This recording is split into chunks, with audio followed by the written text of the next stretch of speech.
My parents bequeathed my younger brother a lavish $800,000 mansion in New York to me. They left a decaying wooden hut nestled in the Alaskan wilderness. The day I discovered this, my fiancée stormed out, slamming the door behind her and screaming that I was a worthless failure who would never achieve anything. I was shattered, embarrassed, and at my lowest point. But when I finally traveled to Alaska and stepped inside that cabin, I uncovered something valued at $50 million. That's when my entire world flipped upside down. I'm Ethan Hale, 29 years old, the eldest son in a family that always treated me as an afterthought. My younger brother, Caleb, was the favored one. People in my family often said he could win over anyone with his charm. My father, Arthur, believed Caleb had the drive to uphold the Hale legacy. My mother, Marianne, was gentler, more nurturing. But she never questioned my father's decisions. Caleb was their pride and joy. I was merely an extra thought. Rachel Moore, the woman I believed I would marry, never hid how she truly saw me. We had been engaged for a year, and I thought we were building a future together. The reality was, she was only waiting for me to match my brother's success. When she found out about the will, she didn't just leave, she hurled cruel words at me that I'll never forget. And that's where my journey truly begins. The moment I lost everything I thought I had and was forced to step into a future I never expected. Growing up, I always knew I was the background character in my own family. Caleb, my younger brother, was the star. If he wanted something, my parents made sure he got it. If I asked for the same, the answer was always that it wasn't practical or that I needed to work harder. Our father, Arthur, saw life as a battleground. He believed one son had the strength to lead, while the other needed to toughen up. My mother, Marianne, was warm and affectionate when we were alone, but in front of my father, she stayed quiet, always supporting his choices. Caleb played varsity soccer, and my father never missed a game, cheering loudly from the sidelines as if he had raised a champion. I remember bringing home a short story I had written in high school once. My teacher had praised it as exceptional. I placed it on the dinner table, hoping for recognition. My father barely glanced at it before turning to Caleb to ask about his soccer goals for the next season. That silence spoke louder than any words ever could. As an adult, the same dynamic persisted. Caleb thrived, becoming a financial consultant in New York City, driving luxury cars, living in high-end apartments, and taking weekend trips to Europe. He always had the latest watch or suit, and people admired his confidence. I worked hard too, but my jobs barely covered rent and bills. I tried to be proud of him, but I could never escape the shadow he cast over me. Rachel entered my life 3 years ago, and at first she felt like a lifeline. She was stunning, driven, and full of energy. She told me she loved how different I was from the men she usually dated. She said I had depth and heart. For a while I believed her. But over time, her words changed. She started comparing me to Caleb, asking why I couldn't dress like him, aim higher, or fight harder to succeed. During dinners, she would lean in and say things like, "Ethan, I just don't get how you're okay with this small life. Don't you want more? Don't you want to be someone?" I told her I was trying. I said, "Not everything is measured by money or status." She would roll her eyes and say, "Tell that to the landlord when rent is due." Then came the phone call that changed everything. Our family lawyer contacted us about the will. My parents had passed away within months of each other, first my father from a stroke, then my mother after her health declined. I was still grieving, still trying to process the loss. Caleb and I were both asked to meet at the lawyer's office to review their estate. Walking in, I clung to a sliver of hope. Maybe, just maybe, they had left something meaningful for me. Maybe my mother had fought for me in the end. Caleb strolled in as if it were a business meeting, shaking hands with the attorney and laughing as though the outcome was already in his favor. When the will was read, it felt like a sledgehammer to my chest. Caleb inherited a mansion in New York worth over $800,000, along with the majority of their financial assets. I received the deed to a remote cabin in Alaska. That was it. No explanation, no balance. Just Caleb with a mansion and me with a forgotten shack in the wilderness. I sat frozen in my chair, my fingers gripping the armrests, my face burning with shame. Caleb smirked as if life had simply confirmed what he already knew. "Guess Dad always believed in me," he said, patting me on the shoulder like I was a child who needed comforting. When Rachel heard the news later that night, she lost control. She shouted so loudly the neighbors could hear through the walls. "A cabin? Are you serious? Caleb gets a mansion, and you get a shack in the woods? Do you even hear yourself when you talk about your life? You're a pathetic loser, Ethan. You always have been." She threw the engagement ring onto the table. "I'm not wasting my life on someone who will never amount to anything." Then she stormed out, slamming the door hard enough to shake the frame. I sat there in silence, staring at the ring. I felt exposed, stripped of everything. Not only had I lost my parents, but in the same week, I had lost the woman I thought I would spend my life with. Every insult from my childhood rushed back at once, each one echoing in my head. My father's dismissive tone, Caleb's smug pride, Rachel's venomous words, it was all a chorus telling me I was worthless. For days, I carried the deed to that cabin in my pocket.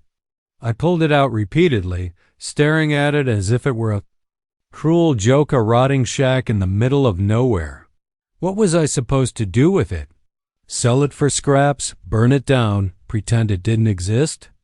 But the more I stared at the faded ink on that paper, the more something inside me shifted. Maybe it wasn't about the property itself. Maybe it was about confronting what my parents had left behind. One night, as the city traffic roared outside, my window in my apartment felt like a prison. I made a decision. If this was all I was worth to them, I needed to see it for myself.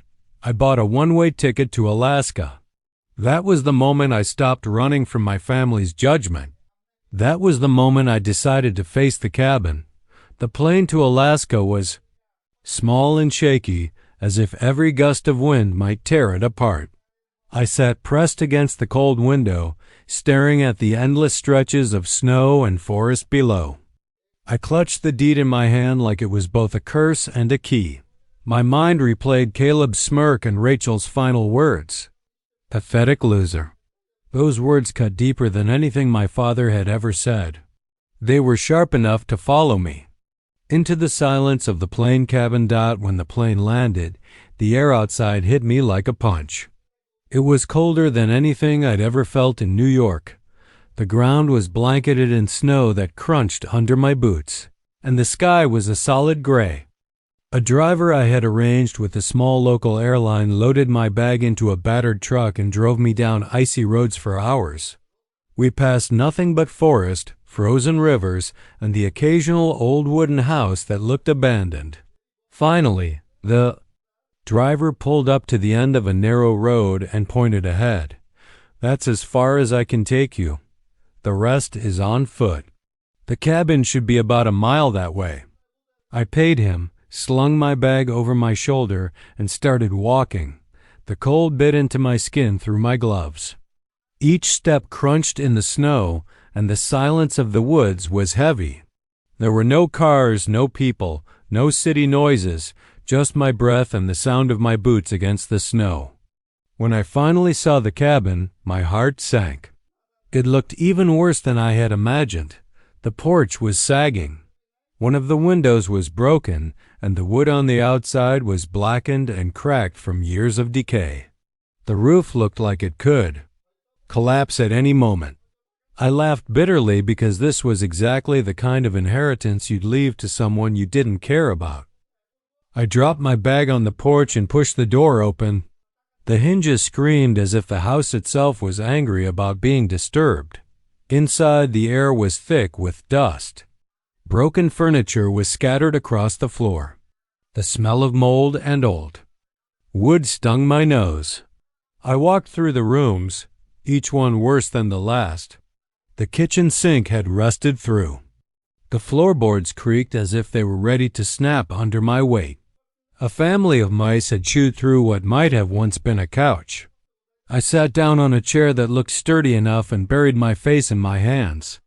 This is what they thought of me, I said aloud, my voice echoing in the empty cabin. This is all I'm worth. I wanted to call Caleb right then, just to hear his voice gloat over the phone. I wanted to shout at him, to ask why our parents thought he deserved everything while I got nothing but a ruin. But I knew what he would. Say he would laugh, tell me Dad was right, that I never had the drive, that I was always destined to be the leftover son. The truth hurt worse than the cold outside. That night, I unrolled my sleeping bag in the corner of the least damaged room. As I lay there in the dark, I thought about Rachel. Her face, her voice, the way she had once held my hand and told me she believed in me. Then her words from that last night came back, pounding in my head like hammers. Pathetic loser. She had said it with such venom that I could still hear it over the howling wind outside. Sleep didn't come easily. Every creak of the old cabin made me wonder if the roof would collapse on me. Every gust of wind made the broken window rattle like bones. I pulled the sleeping bag tighter around me and stared at the shadows on the ceiling, wondering if I had made the biggest mistake of my life. The next morning, I woke to silence. The fire I had tried to build in the fireplace had burned out, and the cold had seeped into my bones. I stumbled outside, watching my breath cloud the air, and stared at the trees surrounding me. The cabin was isolated. There were no neighbors. No one who would hear me if I shouted. I had never felt so completely cut off from the world. For a moment, I thought about leaving, selling the land to the first buyer I could find, taking whatever money I could scrape together, and disappearing back into New York. But the image of Caleb in his mansion and Rachel laughing at me made me stay rooted where I was. I couldn't go back to them beaten. That thought burned inside me as I walked back inside. I began to explore the cabin more carefully, pushing aside broken chairs and clearing out piles of rotting wood. Anger drove me forward. Every time I lifted a piece of debris, I thought of my father telling me I was weak. Every time I swept dust into a pile, I thought of Caleb's smug face. Every time I opened the door, I thought of Rachel's voice cutting me down. As I worked, I told myself, there has to be more to this. There has to be a reason they left this place to me. It was the only way I could make sense of the unfairness. I couldn't accept that the cabin was just trash they wanted off there. Hands dot by evening, my body was sore, but something kept me moving. It wasn't hope. It was desperation. If I didn't find something here, I knew I would leave Alaska shattered and empty. And then, as I pulled a dusty rug away from the floor, I noticed a handle, a small iron ring embedded in a square wooden panel. I crouched down and pulled, and the panel lifted with a groan of wood and rusted hinges. Beneath it, a dark space opened up. A hidden cellar. My heart pounded. For the first time since arriving, I felt a spark of something other than despair. The handle in the floor felt cold against my fingers. My heart raced faster than it ever had before. I knelt there, breathing hard, staring at the black opening beneath the cabin. The smell rising from it was damp and earthy, like soil that had been sealed away for decades. For a moment, I hesitated, afraid of what I might find. Maybe it was just a storm shelter. Maybe it was nothing. But something inside me pushed me forward. I grabbed a flashlight from my bag, clicked it on, and shined the beam into the hole. Wooden. Steps led down into darkness. They looked worn but intact. My stomach tightened as I lowered one foot onto the first step. It groaned under my weight, but it held. Slowly, carefully, I descended, the flashlight trembling slightly in my grip. The cellar was colder than the cabin above. My breath fogged in the beam of light. I swept it across the room and froze. Wooden crates were stacked along the stone walls, metal chests, some rusted, some surprisingly well preserved. A large trunk in the corner. Dust covered everything, but the space was organized, deliberate. I crouched in front of one of the crates and pried it open. The wood splintered as I pulled it apart. Inside, rows of cloth bundles were neatly tied with twine. I picked one up, unwrapped it, and nearly dropped it. In my hands lay a stack of gold coins, heavy and gleaming even through the dust of decades. My chest tightened as I whispered into the dark, "What is this?" I tore open another bundle. Antique jewelry sparkled back at me, rings, brooches, necklaces, each one shining with stones I couldn't name but knew were valuable. My pulse thundered in my ears. I opened another crate and found more of the same gold, silver, jewels. It felt like stepping into a dream. I stumbled back against the wall, clutching the flashlight as the truth sank in.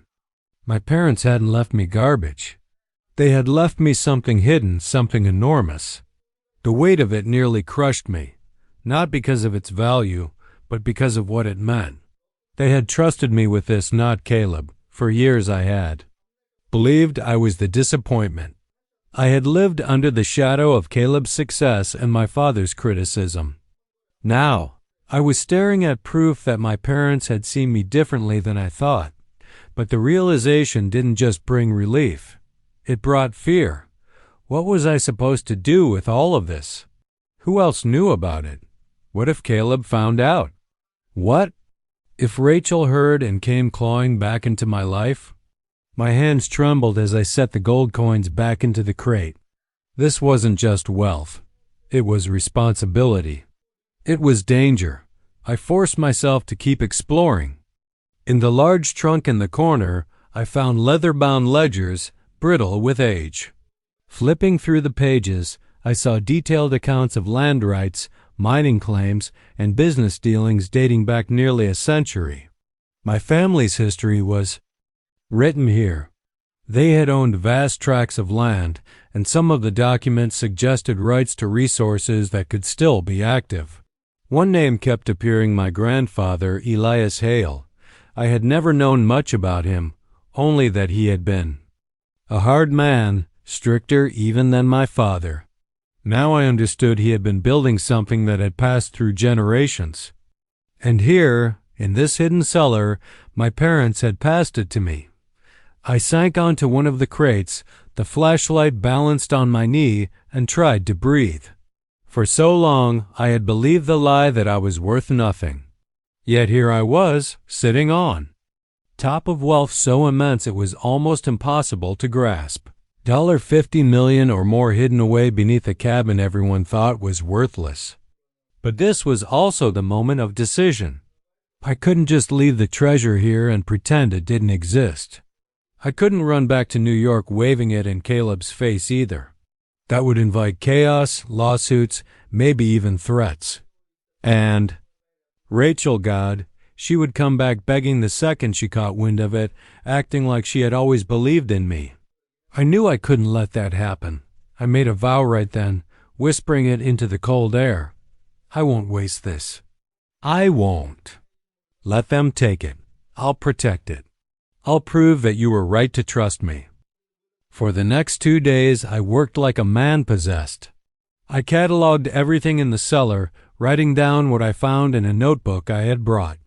I reinforced the trapdoor with new nails and covered it again with the rug. I cleared out the cabin, patching the broken window, fixing the fireplace, and sweeping out years of filth. Each improvement, however small, felt like taking back control of my life. As I worked, my mind sharpened. This wasn't just about money. It was about identity. My parents had seen me as someone who could handle the weight of this legacy, even if they never said it aloud. Maybe my father's harshness had been his twisted way of testing me. Maybe my mother's quiet eyes had carried a message she never dared to speak. Standing in the middle of that broken cabin, I no longer felt like a man abandoned. I felt like a man entrusted. The bitterness I had carried for years began to shift. Rachel's words still burned, but now they fueled me instead of breaking me. Caleb's smirk still haunted me, but now I wanted him to know that I was more than the shadow he believed I was. When I finally lay down on the patched-up bed that night, the cabin no longer felt like a ruin. It felt like a fortress, a beginning. My turning point wasn't just finding the treasure. It was realizing that for the first time in my life, I had power and I was ready to use it. The days after I discovered the cellar were a blur of work, fear, and determination. I kept cataloging everything I found. Each crate I opened revealed more proof that my parents had hidden something extraordinary. I tried to sleep at night, but my mind spun with possibilities. I kept asking myself the same question: why me? One evening, as I sat with the ledgers spread out across the cabin floor, I noticed a folded envelope tucked between 2 pages. My name was written on it in my mother's handwriting. My chest tightened as I tore it open. Inside was a letter, yellowed but carefully preserved. Ethan, it began. If you are reading this, it means your father and I are gone. I need you to understand that what we have left for you is not a mistake or a punishment. It is trust. Your father always saw Caleb as bold, but he also saw recklessness in him. He saw pride in appearances, not substance. With you, he saw strength that doesn't show itself in loud victories, but in patience, resilience, and heart. We knew you would protect this legacy, not squander it. Please forgive us for the way it may have seemed. We love you, your mother. The words blurred as tears filled my eyes. For years I had believed my parents thought I was worthless. For years I had carried their silence as proof that they never believed in me. And now in my hands I held proof that I had been wrong. They had believed in me all along. They just had a different way of showing it. I pressed the letter to my chest, my heart pounding so hard it hurt. Every insult Caleb had thrown, every time my father dismissed me, every cruel word Rachel had screamed, it all collapsed under the weight of this one truth. I was the one they had chosen, not Caleb, not the golden boy me, but that realization also brought the storm to my doorstep. The news of the will had already spread among family friends, and Caleb had begun asking questions. He called me one night, his voice sharp. So how's life in your little shack? Have you realized yet that Mom and Dad left you a pile of garbage while I'm living in their mansion? Sell it and stop embarrassing yourself, Ethan. Everyone knows you can't handle anything better. I wanted to tell him the truth, to shout into the phone that the cabin was worth more than everything he had combined, but I held my tongue. I'm managing, I said instead. My voice was steady, but inside fire roared. Caleb thought he had won, and part of me wanted him to keep thinking that. Rachel, too, came sniffing around. She sent me a message weeks after leaving. Ethan, I've been thinking. I overreacted. I miss you. Maybe we could talk about things again. I stared at the screen, the memory of her voice calling me pathetic echoing in my mind. For a moment, I considered responding, but then I deleted the message without a word. She hadn't missed me. She had heard whispers about money, and she wanted a piece. I turned back to the cellar. I pulled out more documents and realized the scale of what I had inherited. My grandfather had staked claims in Alaska's land during the early days of resource exploration. Rights to timber, mineral deposits, and even oil were still active. The gold and jewels alone were worth tens of millions, but the land rights made it potentially far more. It hit me then. My parents hadn't just left me wealth.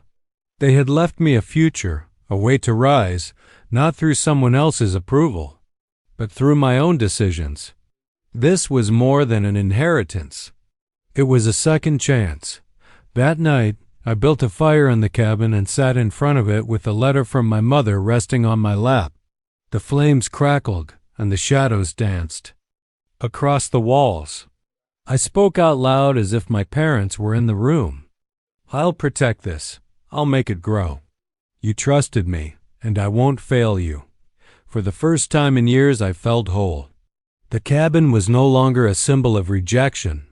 It was proof of trust, responsibility, and purpose. The bitterness that had poisoned me began to fade. I wasn't living for Caleb's approval. I wasn't bending to Rachel's insults. I wasn't drowning under my father's shadow. I was standing on my own ground, holding my own legacy. The climax of my story wasn't just the discovery of wealth beneath the floorboards. It was the moment I realized I had finally broken free from the chains of doubt and humiliation.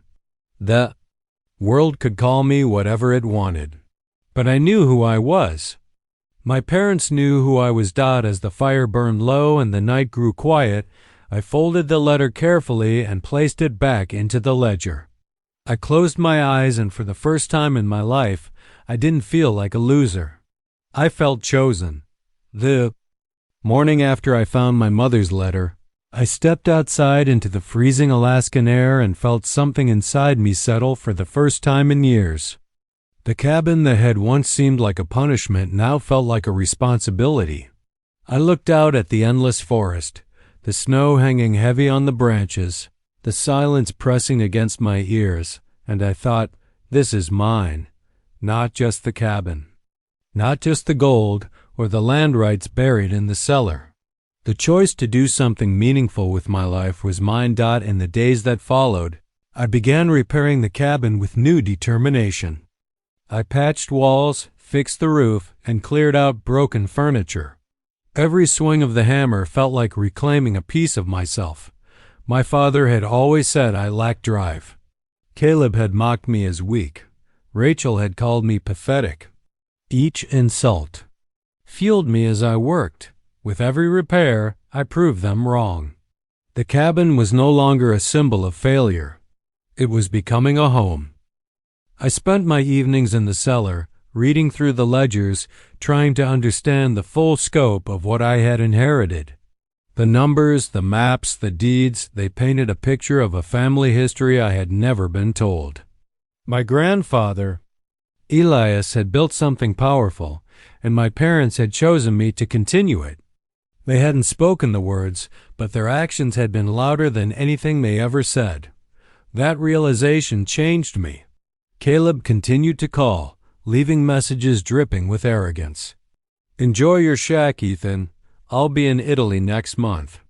Maybe I'll send you a postcard from my balcony." Each message only reminded me of the difference between us. He believed success was measured by luxury. I now knew it was measured by responsibility. I didn't return his calls. I didn't need to. Rachel tried again, too. She sent another message saying she missed me and wanted to see me. This time she added, "I don't care about what your parents left. I just want you back." But I knew her words were empty. If I had truly been worthless to her, she would never have come back at all. She had smelled money in the air, and that was the only reason she reached out. I deleted her message without hesitation. For the first time, I felt strong enough to walk away without regret. I began reaching out quietly to experts, lawyers and historians who could help me validate the land rights and the value of the artifacts in the cellar. I did it under a false name at first, careful not to attract attention. The responses confirmed what I already suspected. The collection was worth far more than I had guessed. The mining rights alone could change everything.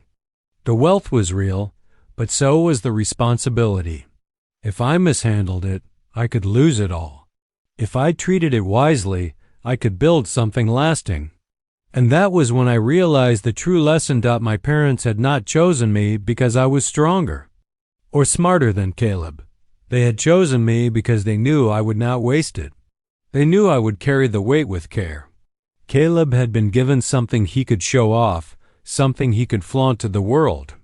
I had been given something hidden, something sacred, something that required patience and humility. One night, sitting by the fire, I read my mother's letter again. Her words echoed in my head. "We knew you would protect this legacy, not squander it." For years, I had wanted to hear my parents say they were proud of me. I thought I needed their approval spoken aloud. Now I realized they had told me in the only way they knew how. They had entrusted me with everything. That was pride in its purest form. The man who had walked into that cabin was broken, humiliated, and desperate. The man sitting there now was different. I wasn't Caleb's shadow anymore. I wasn't Rachel's failed fiancé. I wasn't the disappointment my father had labeled me. I was the heir to something far greater than money. I was the heir to trust. When I finally decided to leave the cabin for a short time and return to New York, I carried myself differently. I didn't need to tell Caleb what I had found. I didn't need to flaunt it. I let him believe whatever he wanted because the truth was mine alone. As I boarded the plane, I thought about how quickly Rachel would come back begging if she knew the truth. And I smiled to myself. She would never hear it from me. In the end, the cabin had been more than an inheritance. It was a test, and it was a gift. It broke me down to my lowest point and forced me to rebuild not only the cabin itself, but my identity. The gold, the jewels, the land rights, they were valuable. But the most valuable thing I discovered in Alaska was the truth about myself. If there is one lesson I want anyone listening to this story to take away, it is this. Sometimes what looks like rejection is actually trust in disguise. Sometimes. The broken, forgotten places in your life are the ones hiding the greatest treasures. My parents did not abandon me. They gave me a chance to rise. And when I look back at the man I was before I stepped onto that plane to Alaska, I understand. Something Rachel once said. She had called me a pathetic loser. Back then, maybe I was. But standing here now, I can tell you with certainty, I am not anymore. So I'll ask you this. If you were handed a broken cabin and inside it you found a fortune, what would you do? Would you sell it and chase the world's approval? Or would you protect it and honor the trust placed in you? That cabin in Alaska changed my life. What I thought was the cruelest inheritance became the greatest gift I could have imagined. My parents didn't leave me behind. They trusted me with something greater than money, something that forced me to grow into the man I was meant to be. I went there broken, humiliated, and angry. I left knowing I was chosen, knowing I had worth, that no insult could take away. If my story spoke to you, if it made you think about your own life and the hidden gifts inside your struggles, then do me a favor.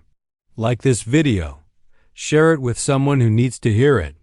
And let me know in the comments what you would have done if you were in my shoes. Would you have sold the fortune and walked away? Or would you have protected it the way my parents wanted me to?